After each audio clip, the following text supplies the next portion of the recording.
What is going on, everyone? Welcome into this week's episode of Around the ACC with DP, part of the Cardinal Sports Zone Podcast Network. As always, I'm your host, Dalton Pence. And I guess you can say the first guest on the show since it started, Cardinal Sports Zone football beat writer and co host of the OG CSZ podcast, Sam Basden. What's going on, man? What's up, man? How's it going?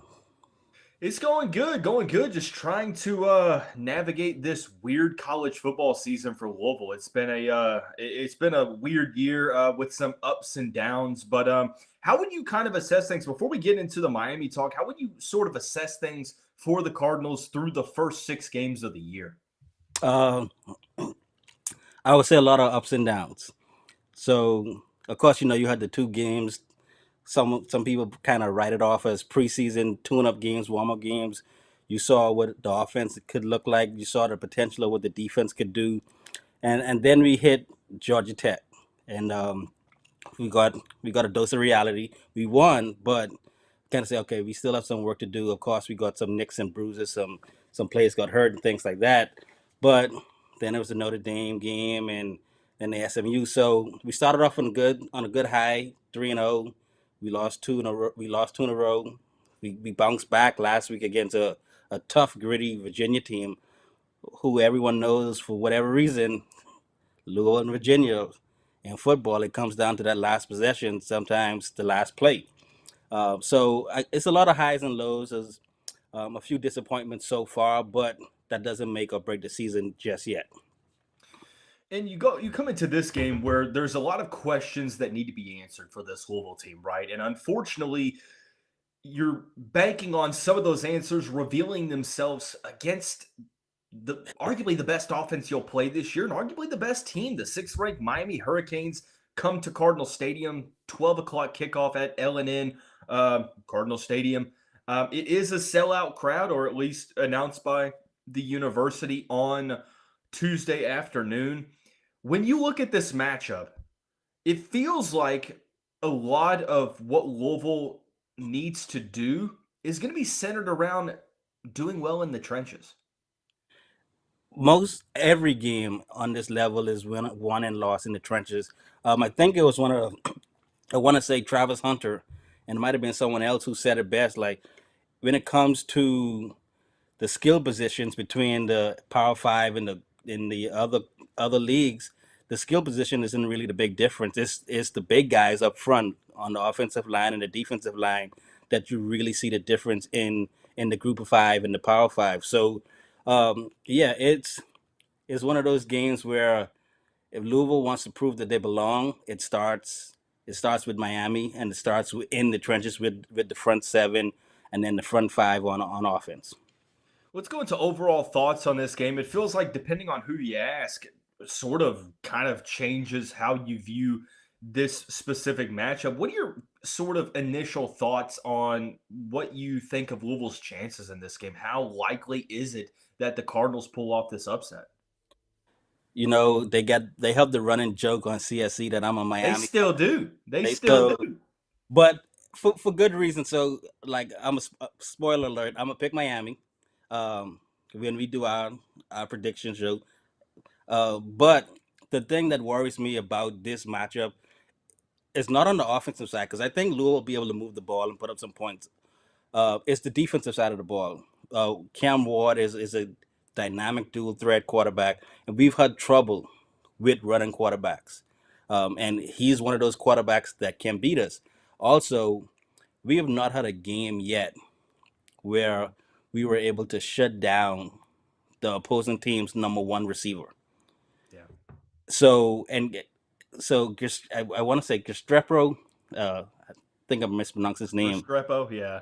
Yeah. So he can hurt us, and if we can't find a way to slow him down, um, Cam Ward could find him over and over again, and it could be trouble. Cam Ward is so good with controlled chaos.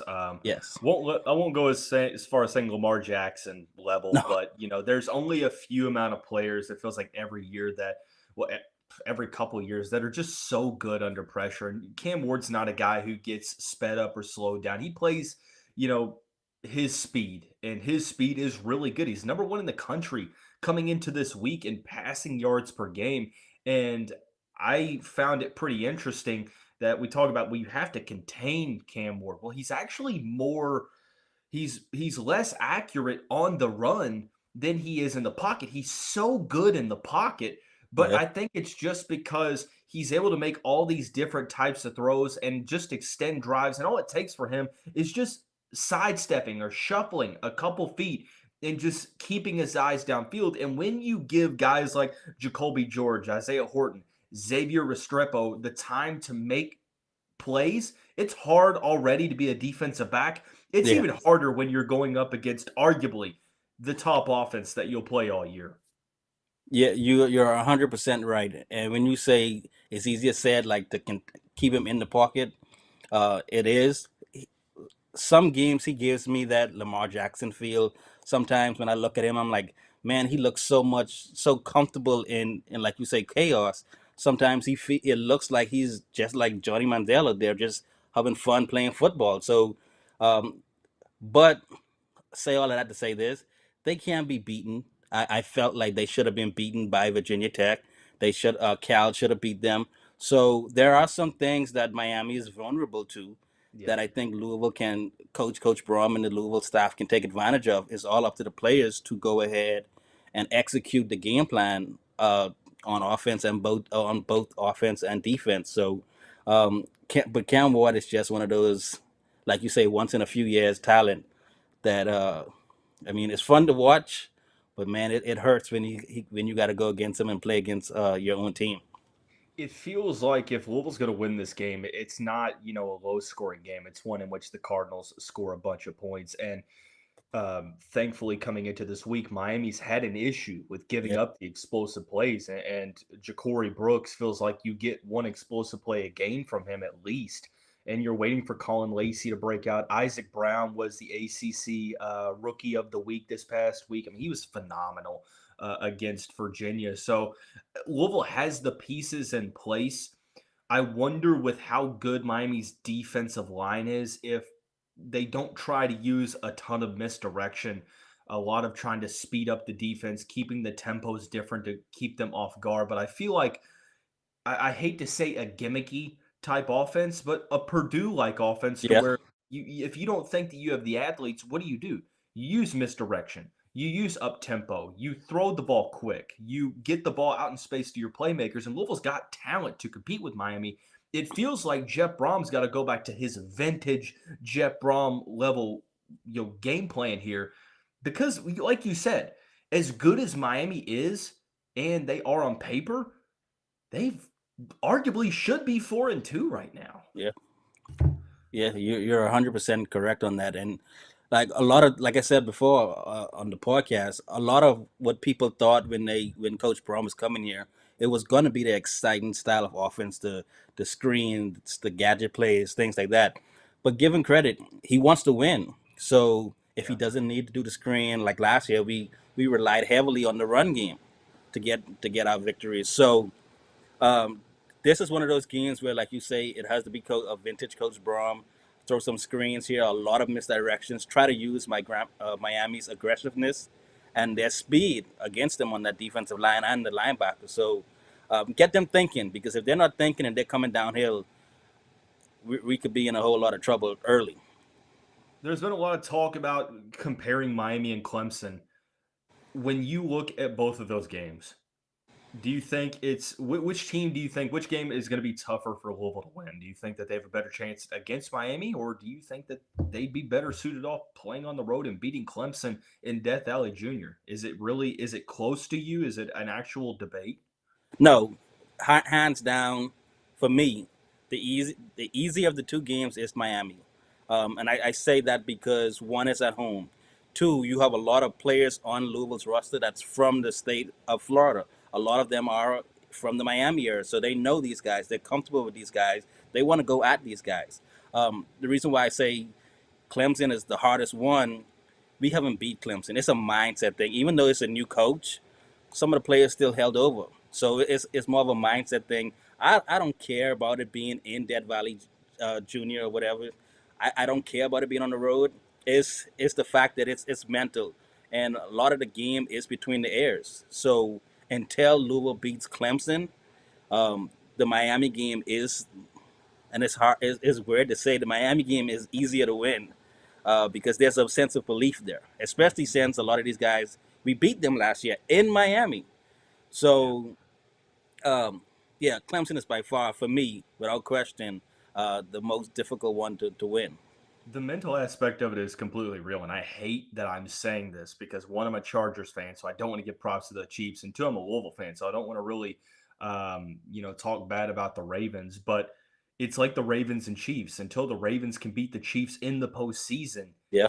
it's hard to really get an idea that they're going to do so or predict it. And I think what makes matters worse is for me, I think Clemson is the best team in the ACC. Like we wrote them off Yes. after the Georgia game. And my man, they've been a buzzsaw. They've been incredible. Now, granted, I mean, they've played who? I mean, NC State, Wake Forest. Wake Forest. Who's the other team that they? Oh gosh, who's the other? Stanford. And these aren't the best teams in the ACC, but they're blowing these teams out. They're a 25.5 point favorite over Virginia. Cade Klubnik is turning things around in this conference to the point to where I'm like, dude, Louisville's I went from like Louisville and Miami, or I'm sorry, Clemson and Miami being toss ups to like Clemson being 100% a loss at this point because with how good Clemson's turning out to be, Yeah. and it on the road, and it's a team that you've never beaten in the ACC, I'm expecting to lose this game, and I hate to say it. It is, that's one loss that when I look at Clemson, I'm like, okay, where is it at? Is it at home? Is it on the road? How do we look? How do we feel going into that Clemson game? Are we limping in there? Are we swagged up? Are we Yeah, confident? And like I said, man, until we get it done, it's really, really hard to get over that mental aspect of that mental hurdle of, hey, we can do this.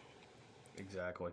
I think that that's the right thing. When you look at the rest of this schedule, Sam, I mean, you have Clemson and Miami, right? Yeah, You've got Stanford on the road, which should be a win. And then you look at, the other two games, which are I think pretty interesting to me. Boston College seems to be cooling off as of late, but Pittsburgh, that's the team I want to talk about. Pittsburgh is 6-0. And I went on Locked On ACC Squad, a host or a episode between all the hosts. It's a weekly show.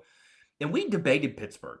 And one of the hosts brought up, well, they're 6-0. You have to give them credit. And I'm like, I give them credit, but man, I'm just still not sold on them. I'm not either, and I want to say I'm not sold on them because I'm not impressed. Pittsburgh rarely ever impresses me, and I'm sorry if you're a Pittsburgh fan and you're listening to this. First of all, why would you be listening to this if you're a Pittsburgh fan? That's Hey, probably like there's got to be something better than you could do with your time. hey, but I mean, I don't know. It's something about Pittsburgh that I really I feel like I feel Louisville could beat them. Mhm. And it's not a tough decision for me at all. Is I think it's just how I feel about Pittsburgh. They Yeah. don't wow me. Nothing really jumps off the page for me when it comes to Pittsburgh, except for having to go to Pittsburgh and play. But other than that, nah, I'm not. Uh, I think the Boston College game is a much more intriguing game for Yep. me because of what they can do on offense, and the defense is in. I'm starting to getting the hang of what they're trying to do on defense. But it's it's Boston College for me. They're that game is much more intriguing for me, and it should be for a lot of Louisville fans. But I'm still a line from Coach Coach Pat Kelsey of the Louisville basketball They have team. to play us. Yeah, they do have to play us, and for right now, the most important game on the schedule is Miami because it's the next game. So until we get to Boston College and Pittsburgh, Miami right now for me is the most important game. I've been notorious for saying that two losses in ACC play will eliminate you from conference championship implications because of SMU having such a favorable schedule. Yes. Clemson could very well run the table, and I predict them to. Miami could do the same thing. Those three teams don't play each other. You also have Syracuse and Pittsburgh. They're kind of waiting in the shadows, and they still, I mean, one team loses, one another has to, have a loss on their Right. schedule. But do you agree that Louisville loses another ACC game, there's no way that they're getting to Charlotte unless pure chaos, pandemonium follows. I agree with you 100%, and that's why the loss to SMU was so disappointing for me. It was so Yeah, disheartening because I knew we would drop either Miami or Clemson. There's a possibility that we could have dropped both, but I didn't see Coach Brom and this team losing both Clemson and Miami, especially if they were still in the thick of things. yeah. But you do if you do have that two loss team, just like what happened because SMU beat us, they were able to jump us because they are now probably have a better odds, of course, of getting into that ACC championship game because this I don't want to say weak, but it's favorable, and you do have Clemson looking like Clemson of old, and then you do have the Miami, which anything could happen and stuff like that, but two loss might just put us out of it, like you said, unless total pandemonium happens. And I don't see the way how Clemson is playing right now. I don't see that happening. Before we get back into the Miami game, when it comes to expectations preseason, a lot of Louisville fans were college football hopeful, right? College football Right, playoff right, right. hopeful, ACC championship reappearance hopeful, 9, 10 wins. I went on record with 10 wins. Now they would have to win out to do that. It feels like expectations have shifted, and rightfully so. I mean, at some point, as hopeful and optimistic as we are, you have to believe someone when they show you who they They are are, yes. time and time again. And right now, they are they have the makings of a good football team. Not a great one at the moment. Could they flip a switch like we saw in 2017 or 2022? Metaphorically speaking, theoretically, yes. But at the moment, it's hard to really predict that. When you look at the rest of the schedule, what is the expectation for you? What are you hoping to see from Louisville from a realistic standpoint? In the beginning of the season, I my record for Louisville was 9-3. Okay. I'm still holding true to that until they can't do it anymore, Yeah. because of what you just said. This team can theoretically flip the switch. They Yeah. do have the talent. They do have the coaches. It's just something, and it's not a magic switch or a magic pill that they take, or like the Space Jam, the secret sauce. It's none of that. It's what they do Right. throughout the week, and then how they prepare, and then once they get to the game, if they're completely bought in and focused. So I still say it's 9-3. I still think this team can turn it around because they have the players to do so. They have the talent, like you mentioned, on offense. Louisville has a plethora of playmakers. They Uh, do. and on defense, yeah, Quincy Riley missed a few games and things like that. But you got to see like the McDonald and how good Thornton is, and MJ Griffin is still getting back into his rhythm. You Yeah. still have Stanquan Clark, who's becoming a great linebacker. I knew he was good last year, but as the weeks go on, you see him more and more getting comfortable in this defense. You still have like TJ Quinn and everybody else. So they have pieces.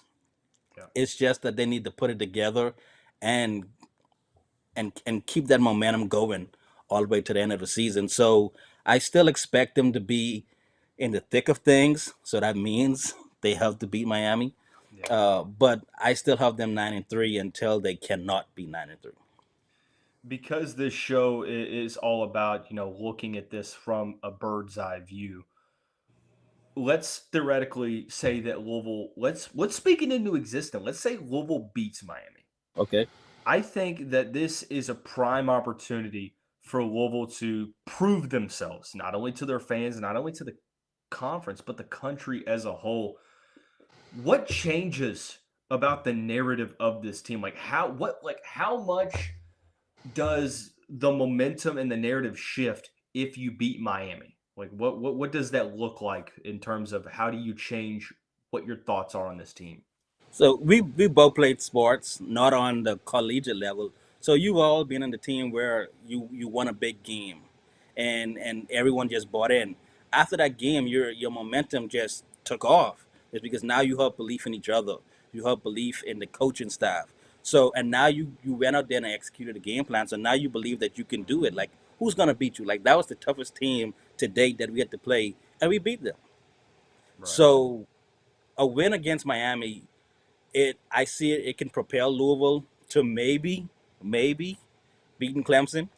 You never know. It You got if it comes to that point and you're coming off of a 3-game winning streak against right, Virginia, Miami, and then Boston College, you'll be coming off of a bye week. Now maybe that deters momentum a little bit, but you're going to be able to heal up a little bit more theoretically. Or right. actually, hold on. No, you don't have a bye week. The bye week is after After, Clemson. yes, So that can actually, forgive me, that can carry Uncle Mo a little bit further for the Louisville yeah. card. So and don't when I mentioned earlier, like there are a lot of players from Louisville, from the state of Florida, a lot Mhm. from South Florida and Miami and Broward County in particular. So beating Miami can it works on and off the field in terms of recruiting too, because now you have these recruits that follow Miami and that are all about Miami, and they see Louisville in there beating Miami two years in a row. Then not to mention, oh, that's my buddy, that's my friend, that's my cousin, that's my old teammate. He left Miami and went to play for Louisville. So it might be some truth to what's going on in Louisville. You could have some success at Louisville. So beating Miami is to me is tenfold on the field and off the field. Yeah. And don't forget there's some of these guys that were overlooked Yes. Yeah. Miami and it sort of that same narrative applies to when you play Florida State and when you play other well mainly Florida teams I will say. So Florida State and Miami are the two main culprits, but especially Miami because Louisville loves recruiting that area. But I mean, you talk about Stanquan Clark was overlooked by Miami. Yeah. Isaac Brown, sort of the same thing. Ashton Gelati. I mean, these guys that played high school football In the almost a stone's backyard. throw away, yeah, I mean, are being overlooked, and it does mean a little bit more. But I think that when you look at this game, I think what Louisville has to do is, for any upset to truly happen, in my opinion, like the biggest recipe or the biggest ingredient that is remains constant is you have to come out of the gates ready. And that's something that's sort of worried me about this team is like I've been to the home games and I've seen the sidelines on the away games, and it looks and maybe I'm overanalyzing this, Sam, but SMU was juiced up after Louisville lost to Notre Dame. And Louisville's sideline, it looked like it was just any other game. Like the urgency didn't really seem like it was there. Now, I imagine it's going to be for Miami, but you have to switch this trend of opposing offenses coming out and marching down the field on the very first drive because it's happening Too basically often. every single game. Like Yeah. what you can't do is you can't start this game out down 7-0 and have to keep trying to get back in the game because this is the type of offense that they won't let you. You almost have to build a little bit of a lead against them almost. Yeah, you do. I and it's one of those games where the offense really has to help the defense, Yeah, and the special teams have to help the team in general. Maybe a block punt here, a block field goal, or some kind of turnover on downs to where something has to happen on special teams sure. to help both sides of the ball, and the offense has to have creative. I mean, not creative, but successful plays to where they can not only drive the ball but they can get the defense some time to rest, and then they can put up some points. Because I said it before, I think this defense is more of a front running defense, which means they play better with a lead when they can dictate you have to pass. And now you have guys like Ben Perry, Stanquan Clark, and Quincy Riley, people like that are ball hawks that can go out there and anticipate throws, anticipate routes, break on routes, things like that. And and then you have guys like Ashton Gelati and Thor Griffin and I'm blanking on his name, Logan, that Yes, sir. can rush the edge and kind of play hopefully they play discipline to where they stay in their rush lanes and not allow Cam Ward to play Houdini back there and escape and go for 50 and 20 yards or scramble around for 3 4 5 seconds and find someone deep downfield.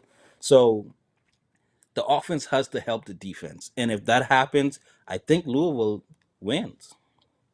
Yeah, and I do think that this defense, and that's what makes this so frustrating, man, is that the talent is there. Yes. It's not an issue of personnel; it's the issue of scheme and coaching. And like it all comes down to you have to get a presence in the backfield. Like you have to speed Cam Ward up as hard as that has been for any other team. Now, thankfully, if you're looking at any type of positive, Louisville arguably is the best team that They Miami play will have played up until this point. And I don't think it's right.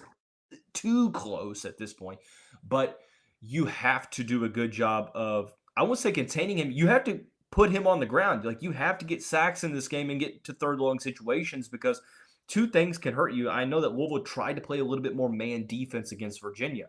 Zone against this Miami defense, that worries me Yeah. because what Miami's receivers are really good at doing and what every team essentially to this point has been able to do is run to the first down marker and turn around and Yeah. catch the football, get into space and turn around. That soft coverage really hasn't worked all that much. But if you were to play man, and as good as Louisville's defensive backs are, the longer you give Cam Ward time to throw, what's going to happen? Well, guys are going to start improvising on routes. They're going to break down and get to where Ward can get in the throwing window. And what are guys like Xavier Restrepo, Jacoby George, and Isaiah Horton good at doing?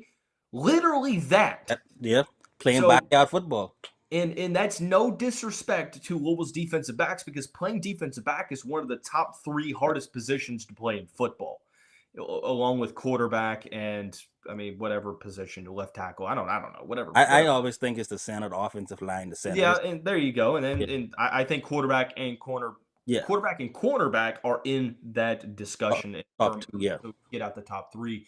But I feel like how good the defense is going to do is going to depend on Louisville's pass rush. And it comes down to that because if you get pressure on Cam Ward, it directly benefits the secondary, just like the devil's advocate. If you don't get that pressure, secondary is going to be really exposed. Yeah, they will, and that comes with. I know Coach Braun mentioned last week about wanting to play fast, wanting the guys to be able to react and not think so much. But in this kind of situation, you got to disguise your coverage a little bit more, a little bit better, or a little bit more, or do some things late to where he doesn't get. His eyes trick him. He sees what he sees, and then by the time the ball is snapped and it's in his hands, the coverage is different. Do something to make him second guess, make him slow down what he thought he saw. And once you get him to second guess things like that, then you have the chances to where you have your Thor Griffin, your Des Tail, and your Ashton Gelati and people like that get into the backfield. Maybe a delayed secondary blitz or a delayed linebacker blitz somewhere, or even a spy every once in a while. Something to make him feel a little bit more uncomfortable because he's not really been uncomfortable in these games. Even when they've been down, he's not really been uncomfortable. He's just out there playing with house money, just playing free and loose. And doing what he does best, improvising and finding his guys open downfield. And to their credit, they make plays for him. They make tough catches. They break tackles. They find the open spot. So it's going to be real tough unless that defensive line, that front seven, um, plays hard and plays discipline and execute the game plan. I think Damian Martinez is a good running back, and I think Miami has a respectable offensive line. But Louisville's been pretty good against running backs, and I think that Yes. they're going to continue to be. Now, Cam Ward, he's been known to take risks. He turns the ball over at times, and you have to win the turnover battle in this game. Let's go to offense before we call it a day on the show. Sam, appreciate you hopping on as the first guest, man. I feel like feel pretty lucky, man. Nah, CSC I'm football the beat lucky writer one right now. joining us on the show, Sam. Offensively, you mentioned it. Jeff Brom wants to play fast, and I think against this defensive line, they're going to have to. Simeon Barrow, Ruben Bain, Tyler Barron. You've got a good linebacker core. The difference is you have to create explosive plays, and I think the way that you do that for Louisville is you get your playmakers the ball out in space. But I think you're going to have to do it quickly. If there's ever a game for Colin Lacey to have a Yes. welcome to Louisville performance, man, wouldn't it It's, be nice for it to be against Miami? yeah. It's don't and let's not sugarcoat anything. Miami knows who Ja'Cory Brooks is. They're gonna pay They do. attention to him wherever he goes. They know where number one is lining up. So now that leaves 5-0. So and let's not forget 24 is back there too. Amari Huggins Bruce, he can definitely take the top off. So and then you still I've seen Chataris Hicks get involved too. So there's playmakers and they're guys with speed. It's just a matter of getting them the ball in space, which I think when it comes to schemes like that, I think Coach Brom is one of the best in the country. Mhm. So they just need to execute because I know he has a game plan to counteract Miami's speed on defense. I truthfully, I think we see more screens. I think Isaac Brown on the halfback screen, there's potential for that to be a big time play with his speed. I think Colin Lacey is going to be utilized. I also think that there's going to be more of a focal point to try to get the ball out into the flat to the tight ends Yeah, and let Jamari Johnson with his athletic, mismatch capabilities, and also Mark Redmond, who's shown to be a really good pass catching tight end as well. I think you're going to see multiple two tight end sets because Louisville has to. yeah, Like right tackle. Now it got better in the fourth quarter when they made a little bit of a change, but Virginia doesn't have a great pass rush. Like Louisville is going to need all hands on deck on the boundaries. I think that the interior can hold its own with Michael Gonzalez, Austin Collins, and Pete Nigra. But the tackle spots scare me, and one of the ways that you have to combat that is you have to, good tight chip end. with the tight ends. Mhm. You have to, get those running backs to be good in pass pro as well. But I think, and I hate to come back to this term, but the gimmicky type of offense that uses a ton of misdirection. Like, let's think about it. There was a post, post made by Rick Bozich on Tuesday that basically said Jeff Brom is really good with upsets in the month of October, and it seems like there's a trend, right, with that. And Purdue beat Minnesota in October. They beat Ohio State. They beat someone else as well. I can't remember who it was. But how did they do that?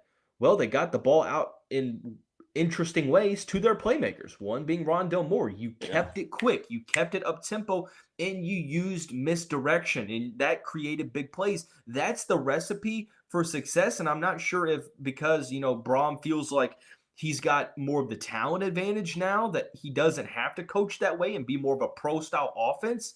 But I still think that in the college ranks, you can have those wrinkles Yeah. in the game plan that I think all fans would sort of just want to see. And I think that it would fit this team, especially when you're going up against a team that has more talent on paper.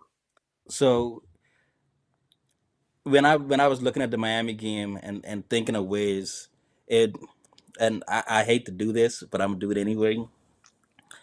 Cooper Cup, Justin Jefferson. They move Cooper Cup and Justin Jefferson around. They're in the X, they're in the Y, they're in the slot. They're all over the place. Right. So I think Ja'Cory Brooks is one of those players. Move him around. Colin Lacey, move him around to get your mismatch either on a safety or a linebacker, things like that. And like you said, get it out quick. When they had Rondell Moore and even Bell, they moved them around to Yeah. where he was able to get them in favorable situations to where it was one on one with the linebacker or one on one with the safety, and now you got to make a tackle Yeah. and with guys like Colin Lacey, he's shifty enough, he's fast enough to break tackles or to make guys miss. We all know Huggins Bruce is the same way, and then Bell and Brooks are strong enough to break tackles. So he's got to go back to his roots, what he did at Western Kentucky, what he did at Purdue, to get his playmakers the ball in situations quickly, to combat the speed on this Miami defense. I agree. Final thing before we get out, need your prediction, my man. I know you're going to give it on live with 55, but on the round the ACC with DP, I need you to give your official prediction. Man, as much as I want to, I'll go. It's gonna be high. I'll go 41-38 Miami. Miami currently, according to FanDuel, is a 4.5 point favorite, so you're pretty Oh, much on pretty close. Look, man, it comes down to this: can Louisville win this game? yeah, 100% yeah, they can. Can and will are two different things. If ifs were fifths, we'd all be drunk, right? right. Um, but the truth of the matter is, you have to believe who this team says they are through 6 weeks. Are you going to see a drastic shift from the team you saw last week to this week? Maybe, but I can't confidently look at the first 6 games, the first half of the season body of work and confidently look at you on this screen, Sam, and say that Louisville's 100% without a doubt going to beat Miami. That's my prediction. Can they? Yes. Will Yes. they? I'm not sure. I'm going to go with Miami here. I'm going to go 31-24. I think Louisville's defense bends but doesn't break. I think that they force some turnovers, but I think at the end of the day, Cam Ward, one of the Heisman hopefuls, is going to prevail. Would it surprise either of us if Louisville won? No. No. No. So the people listening to this, don't come back to this video and say, well, you said that Louisville was going to lose. Yes, bro, you have a 50-50 shot. It's called a prediction for a reason. It is. It is what it is. And none of us would be happier. Nobody would be happier than us two on this show if Louisville won the game. That's the weird thing for Right. me. It's like when you people do with the Miami Sam thing.